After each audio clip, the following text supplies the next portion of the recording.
of time when people will be getting together with their families and friends.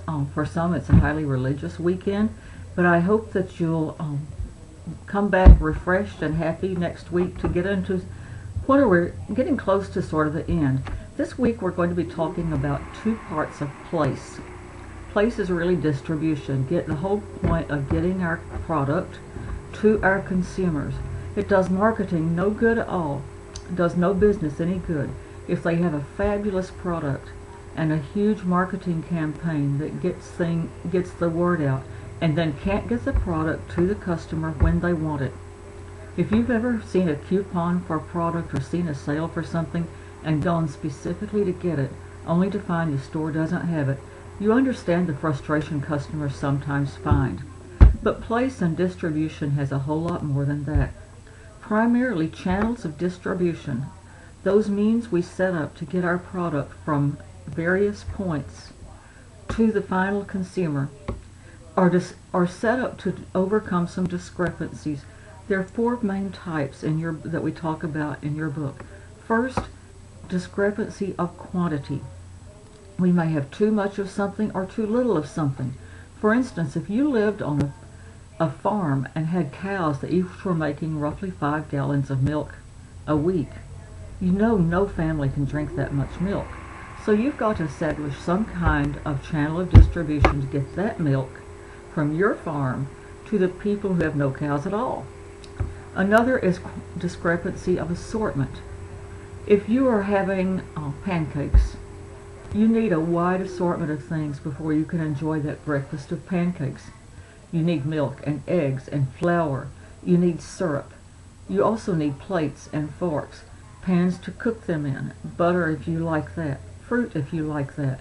So you've got to pull everything together, which is really difficult to do unless there are channels of distribution, people who bring all those things generally to your grocery store so you can enjoy them.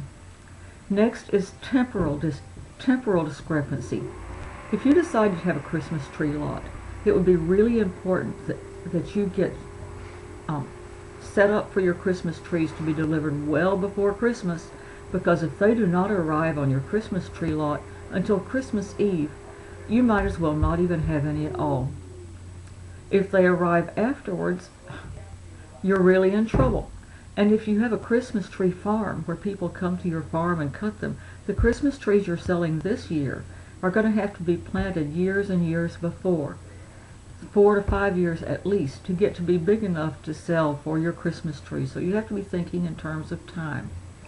Finally, there's spatial discrepancy. Every bag of Skittles in the world is made here in Waco, Texas. But without channels of distribution, our community would be flooded with Skittles, while people in other parts of the world who wanted them couldn't have them. So those four channels, those four discrepancies that don't work together unless we have some kind of channels of distribution. Another situation is to make contact efficiency. For instance, if you wanted a television set without channels of distribution, like Best Buy, you would have to go to a different store to look at each one. You might even have to, without channels of distribution, you might even have to go all the way to Japan to look at Sony televisions and to Korea to look for LGs. But channels of distribution bring all of those things together in one place where you can look at them. The other part of our discussion this week is going to be on retailing. Retailing is one part of distribution. It's also part of sales. Most of us are familiar with retailing, that part that one person buys it and sells it to the ultimate consumer. In retailing, especially in stores, we have not only the 4 P's, product, place, price, and promotion, but we also have 2 more, personnel and presentation. Those 2 make up the personality of the store, and depending on what the store sells and the price of the things in the store, each store is going to have a different personality. I'm asking you in some of your discussions this week to talk about Richland Mall. Most of us in this area are familiar with Richland Mall. It was built in 1980, and at the time it was very high fashion. In fact, it was called Richland Fashion Mall. Over the years, Our community has changed, fashion has changed, and Richland Mall has tried to change in some respects, but it really hasn't made as many transitions as it could. Still, the personality of the stores in some of the malls are different. For instance, Spencer's, Victoria's Secret, and Dillard's are all in Richland Mall, but they're all very, very different in presentation, merchandise, and personnel. For instance, the people in Dillard's is one of the more expensive stores in the mall, has higher line of clothing, and it's also one of the ones that's an anchor. You would naturally expect for a higher end store for the presentation, the atmosphere in the store to be different.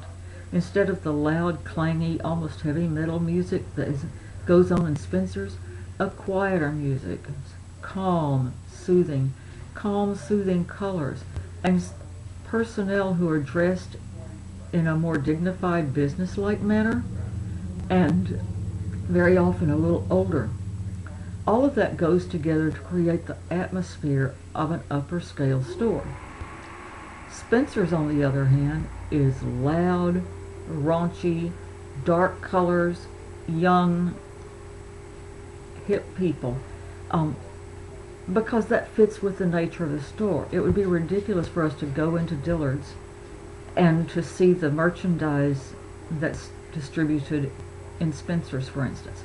So I've asked you all to talk a little bit about Richland Mall and to talk about how it might be changed. We're going to play a lot of Let's Pretend. We're going to pretend that somebody has bought Richland Mall. It's at an excellent location in this community, easy to get to from almost every part of the community and from outlying communities. They've realized that. They've also realized there's a lot of room around Richland Mall. Where Penny's is used to have a garage and a service center, and so there's a huge amount of enclosed space that's vacant, plus a lot of parking available. Where Ellen Samuels Travel Agency is on the hill used to be a movie theater. There is a lot of empty space. I understand that the mall is tall enough and sturdy enough that we could actually go up. And we're going to pretend that money is absolutely no object. We can do anything we want to.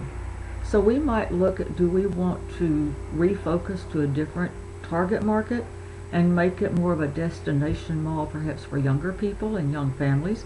You might want to look at one of the most popular malls in the world, which is Mall of America in Minnesota. I'll put a link to that. This mall is in Minnesota, where it is covered with snow about 6 months of the year. It's very cold. It's a huge metropolitan area, and so they have some differences, but they have some ideas that we might use in changing the nature of Richland Mall. If we made it the right mix of stores and personality and atmosphere and maybe some destination fun things, it could conceivably become a destination mall for even Temple and Killeen people to come to. So that's what we're going to be doing. I hope you have a good Easter holiday weekend and have plenty of time with your family. And I'll look forward to talking to you next week. Thank you.